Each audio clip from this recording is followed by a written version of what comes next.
There are rules in every family. Don't leave your wet towel on the floor. No TV until your homework is done. Normal things.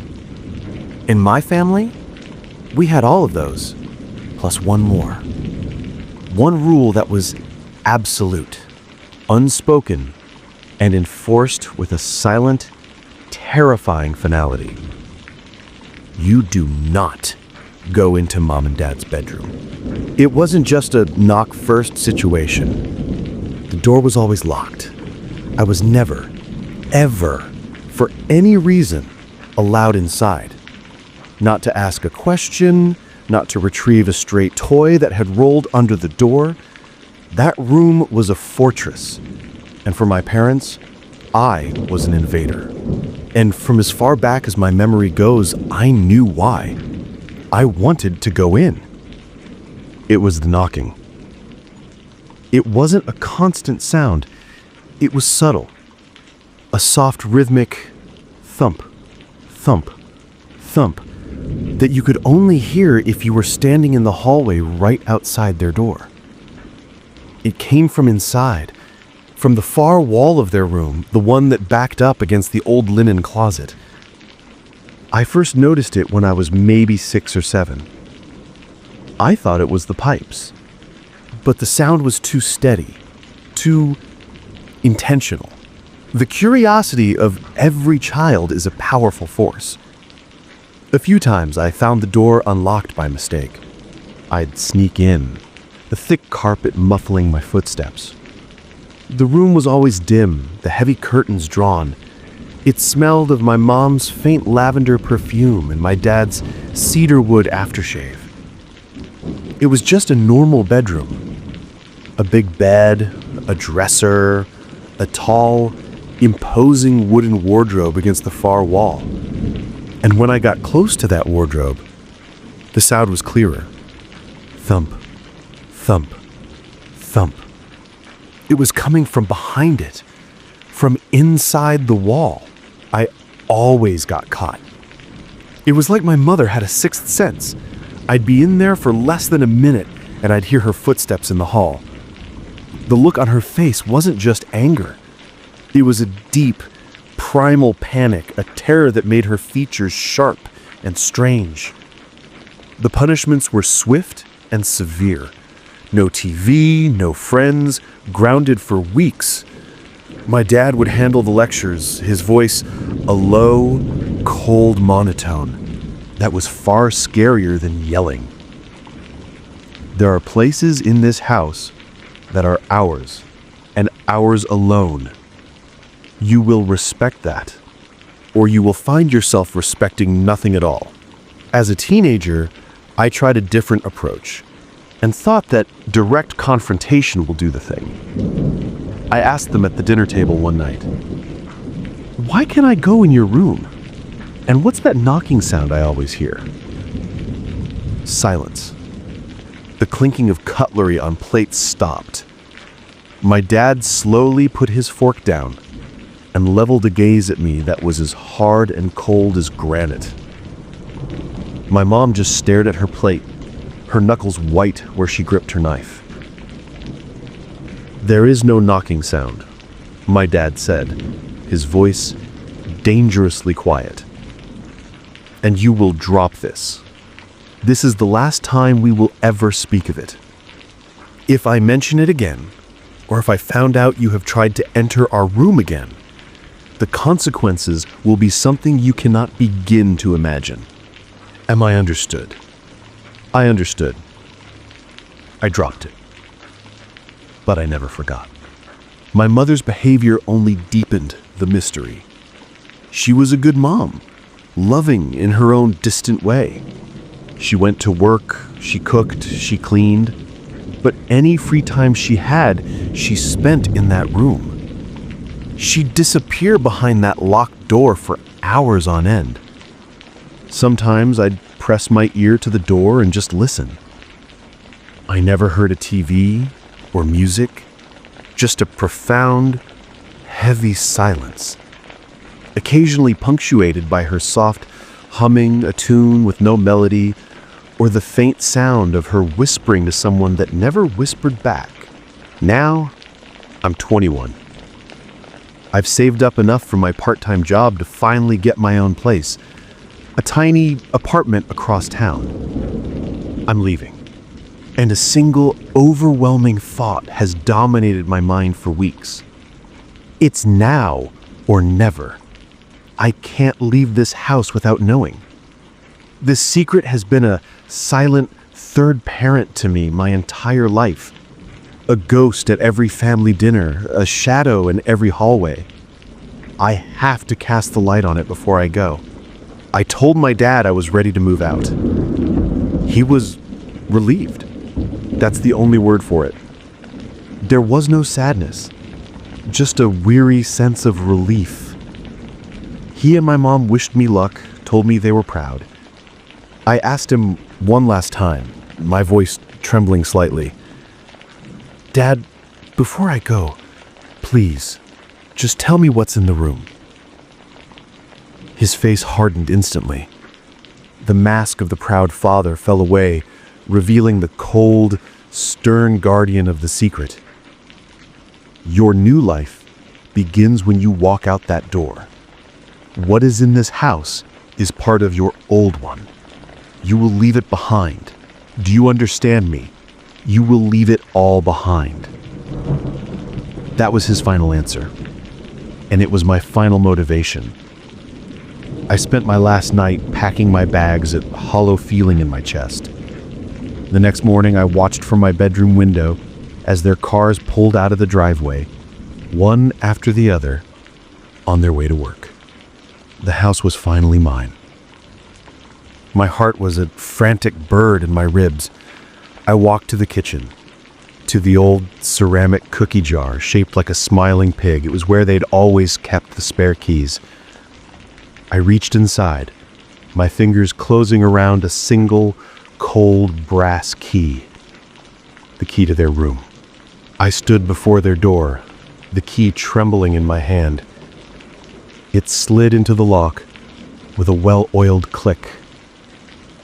I turned it, pushed, and the door opened with a low, mournful creak, revealing a sliver of darkness beyond. I pushed it open the rest of the way. The space behind it was small, no bigger than a closet. It was a room, a hidden, secret room. It was filled with the clutter of a life I'd never known. Tiny dresses hanging from a single hook. A small, dusty mobile with faded pastel animals. A stack of photo albums. I picked one up. On the cover, in my mother's handwriting, it just said, "Our Angel." I opened it. The photos were of my parents, younger, happier, their faces bright with the joy I had never seen in them. And in their arms they were holding a teeny baby with a wisp of dark hair and my father's eyes. In the center of the small, cramped room was a makeshift altar. A small wooden table covered in a white lace cloth, now yellowed with age.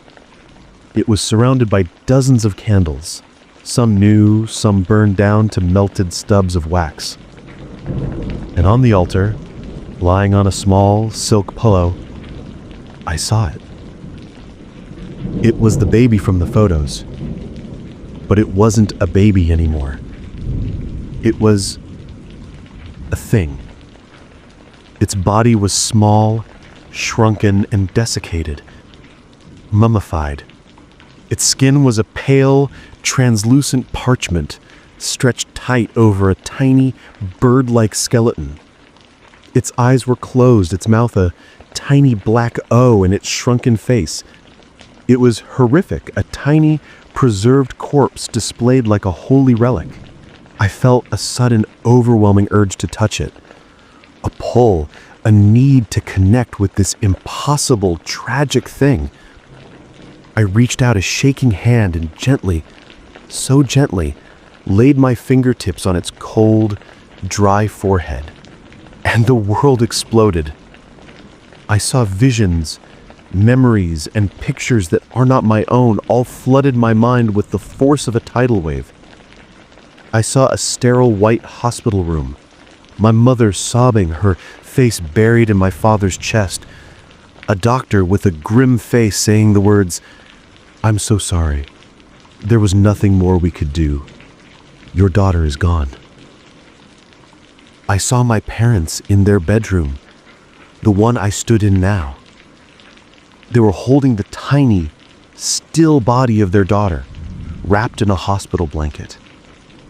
My father, with a face covered by a mask of desperate, insane grief, was drawing a circle on the floor with red chalk. "We can bring her back," he was whispering. His voice was a frantic prayer. "We just have to anchor her, give her a vessel to stay in." They placed the tiny body in the center of the circle on the altar. I saw them kneeling, chanting words from a language that made my teeth ache. I saw the candles flicker and die, and a coldness fill the room as the tiny body on the altar twitched, just once. And I felt her spirit, trapped, snatched back from the peace of oblivion and slammed back into her dead, decaying shell. I felt her confusion, her terror, her unending, eternal suffering. A conscious mind, growing, learning, trapped in an inert, unchanging prison of flesh, unable to move, unable to speak, able to do nothing but feel the slow, inexorable passage of decades and knock, knock, knock on the silent wall of their bedroom. And through it all, I heard her voice as a clear, soul-shattering scream inside my own head. "Please, kill me!" I ripped my hand away, stumbling back, a strangled sob tearing from my throat. I finally understood. My parents weren't monsters, not in the way I'd thought. They were just broken, drowned in a grief so profound they had committed an atrocity to try and escape it. They hadn't imprisoned a stranger. They had imprisoned their own daughter, my sister. I knew what I had to do. There was no other choice. I grabbed an old, soft blanket from the foot of their bed, returned to the hidden room, and carefully, reverently, wrapped the tiny, mummified body. It was as light as a bundle of dry leaves. I put it in my duffel bag, on top of my clothes. I took one last look at the sad, terrible little room, and then I walked out. I didn't close the hidden door. I didn't move the wardrobe back. I wanted them to know. I left the key on the kitchen table, walked out the front door, and never looked back. The drive was a blur. The visions didn't stop. I felt her gratitude, a wave of pure, beautiful relief, but it was tangled with the agony of her long imprisonment. I felt her pain, her loneliness, her terror, and I felt my parents' grief, a crushing, unending weight. I drove for hours until the city was a distant memory, until I was on a lonely road surrounded by nothing but fields and rust. I found what I was looking for. A desolate, abandoned scrapyard. There, among the mountains of rusted metal and broken dreams, I built a small pyre. I unwrapped my sister's body one last time, whispered an apology for my parents, for my own ignorance, for her entire stolen life. I laid her on the pyre, doused it in lighter fluid, and with a flick of a match, I set her free. I watched as the flames consumed her, and as her tiny, earthly prison turned to ash, I cried. I cried for the sister I never knew. I cried for the parents I could never go back to. I cried because I had done the most merciful thing I could imagine, and it was also the most monstrous. They'll come home. They'll see the open door. They'll know what I've done. They will hate me. They will despise me for taking away the one thing they had left of her, even if it was a perversion of her memory. I freed my sister, but I destroyed my family. And I don't know how I'm supposed to live with that.